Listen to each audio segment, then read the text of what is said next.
What are you talking about? My sister's strictness is a form of love, you know. Really? Fine, then please leave. My name is Eleanor. I have a daughter named Layla, who just started elementary school.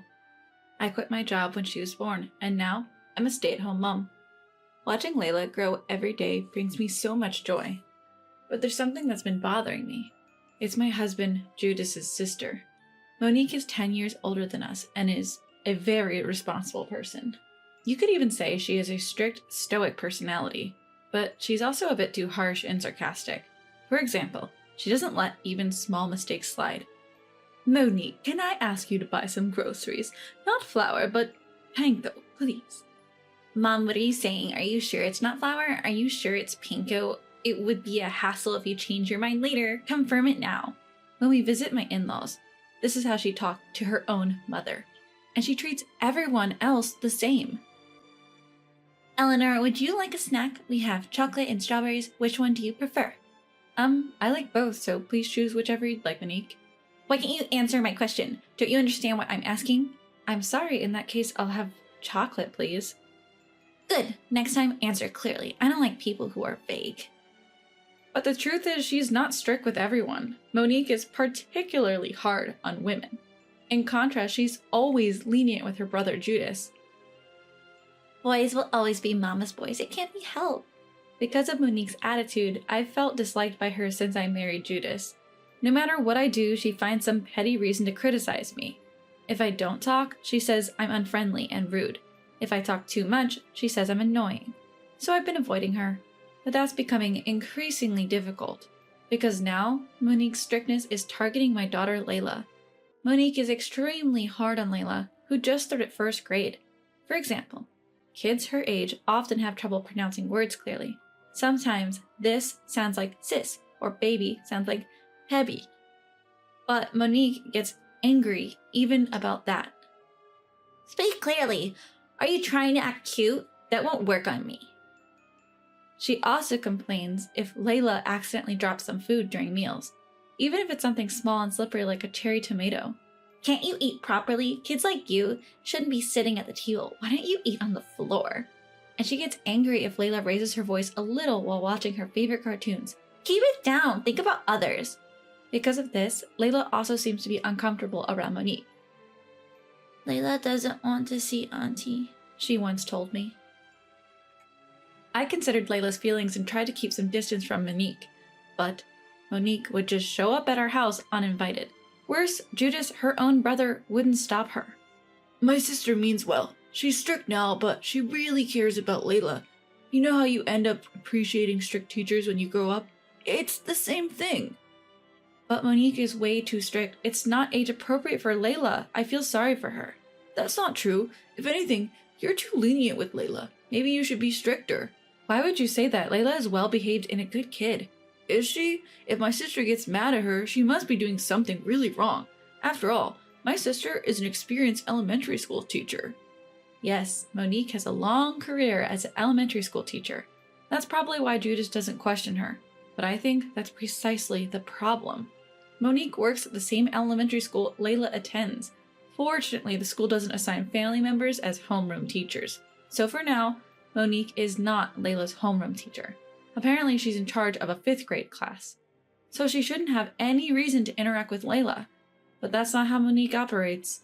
Even at school, if she sees Layla, she scolds her just like she does at home. She'll come from the end of the hallway to yell about trivial things. Yesterday, I was talking with a friend in the hallway. Then Auntie came over and said, "Don't stand side by side in the hallway. It's annoying. Think about others." But we weren't running or anything. We were just talking quietly. There were other kids making more noise. Monique always singles out Layla like this. As a result, Layla has started to dislike going to school. It seems her friends are avoiding her too. I like Layla, but when she's around, that scary teacher comes, so I don't want to be with her at school. Hearing this makes Layla even sadder. At this point, I can't stay silent as a mother. Even if I don't have a teaching license, I'm Layla's biggest supporter. The next time Monique came over, invited by Judas, I confronted her, and she confirmed that what Layla said was true. It can't be helped, can it? Young kids have bad manners. It's a teacher's job to correct that, and you're too overprotective, Eleanor. But Layla told me there were other kids making noise too. Oh, did she? I don't remember. But I have to be strict with family, you know. Way to go, sis. Judas, stay out of this. Monique, isn't this an abuse of authority? Layla is suffering too much. That's not true. I'm a teacher. I'm right. I have to be right. As expected, Monique isn't willing to listen. She even made a threatening comment to Layla. Hey, Layla, did you tattle to mommy? Tattletales are the worst. You'll lose friends, you know. That was the last straw for me. Please leave right now. Your very presence is harmful to Layla. How dare you say something so unnecessary? Calm down, Eleanor.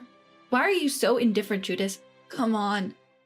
Stop laughing and think seriously. Don't you want to protect Layla? It's not like that, but my sister has a point. Fine, then I don't need a father like that. Let's get a divorce.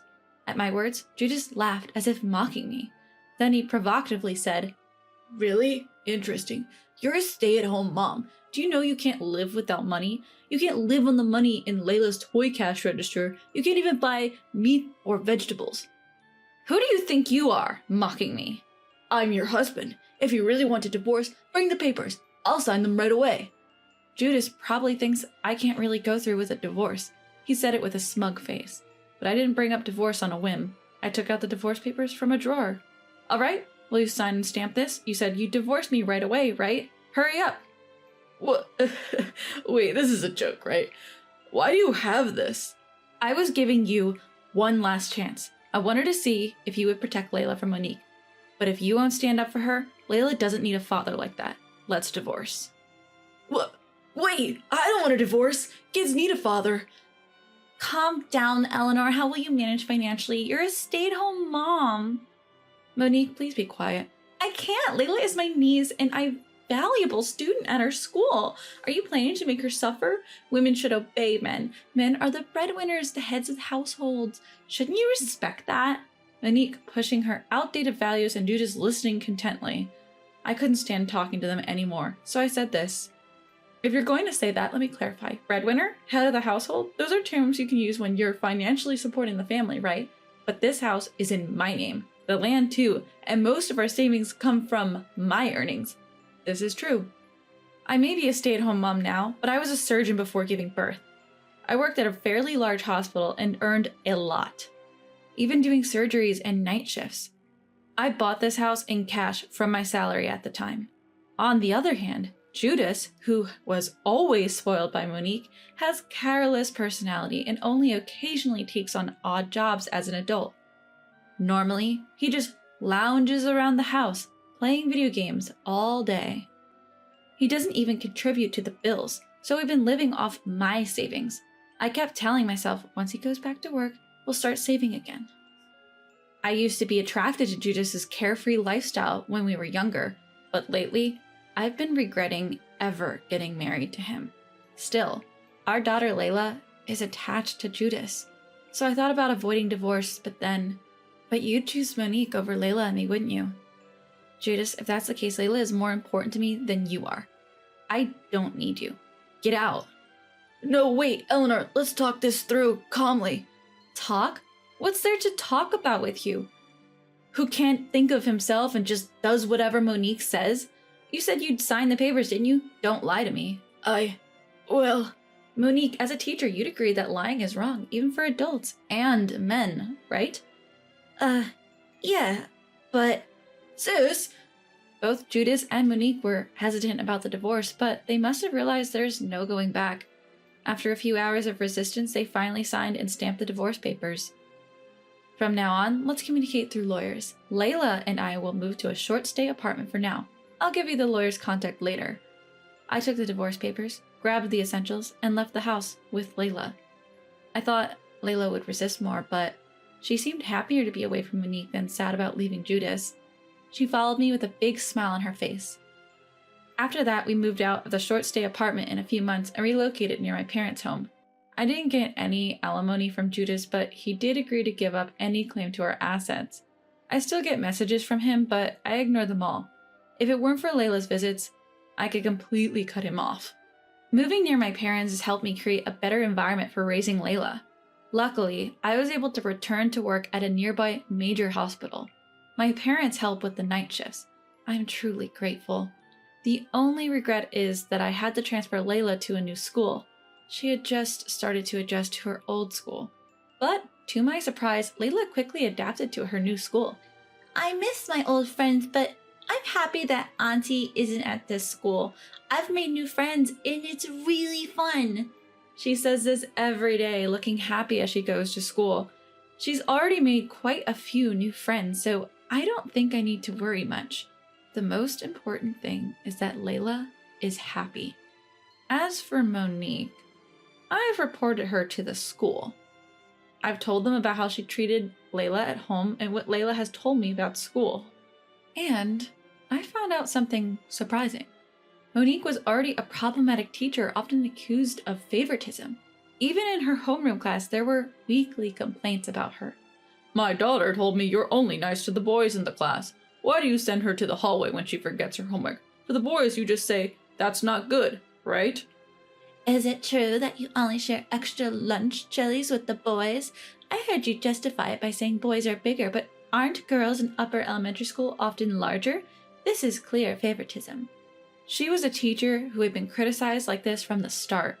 Not just from the parents of the girls, but apparently she had a bad reputation among the parents of the boys as well.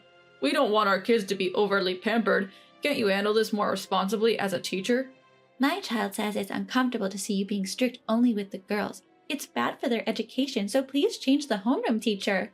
Because she was this kind of teacher, it seems she won't be the homeroom teacher for the 6th grade next year. I heard she's expected to be transferred when the time comes. Of course, life seems tough for Judas too, now that we're divorced and he has no income. He says weird things during our scheduled visits. I can't ask for reconciliation now, but can you financially help me? How about $3,000 a month? Naturally, there's no way I'd agree to that. I plan to reduce the visitation schedule in the future unless Layla wants to see him. Of course, I'll prioritize Layla's feelings, but personally, I'd rather not see Judas if I can avoid it. More than that, I want to cherish my time with Layla. Since I've gone back to work, the time we can spend together has decreased. But I can push through for Layla's sake. I want to be like Mom someday. I want to become a great doctor and help lots of people. So Mom, let's work together someday. Right now, my happiness is being with Layla, who says such heartwarming things. From now on, I'll do whatever it takes to protect these happy days.